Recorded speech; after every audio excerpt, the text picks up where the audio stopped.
அவர் உதவி பண்ண அத்தனை கலைஞர்களுமே உடனடியாக அவர் வந்து யாரும் இங்கே பார்க்கல. கேட்டால் வெளியூரில் எங்களுக்கு ப்ரோக்ராம் இருந்தது, வெளியூரில் இந்த புத்தாண்டை கொண்டாடுறோம், இப்படி ஏதாவது ஒரு கதை சொல்லி வெளியூருக்கு எல்லாருமே இங்கேருந்த ஷூட்டிங்கை கூட சில பேர் ஷூட்டிங்கை வந்து வெளியூருக்கு மாற்றிட்டாங்க, வெளிநாட்டுக்கு மாற்றிட்டாங்க.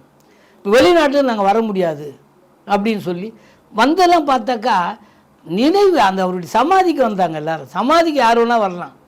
ஆனால் உங்களுக்காக உதவி பண்ணவர், குறிப்பாக சூர்யா இருக்கார்ல, அவருக்கெல்லாம் வந்து அவர் பெரியண்ணான்னு ஒரு படம், அந்த படத்தில் வந்து சூர்யா அப்பா அவருடைய நடித்த படங்க அத்தனை படமே அவருக்கு சரியாக போகலை.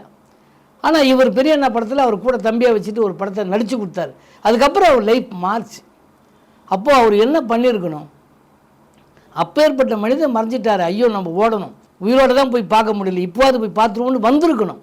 இவர் பாம்பேயில் இருந்தார், பாம்பேயில் இருந்தால் வந்துட முடியாதா? அவர் வரல. ஆனால் பார்த்தா அவருடைய சமாதிக்கு வந்து அன்றைக்கி வந்து நின்று அழுகுறாரு. அதே தான் விஷால்.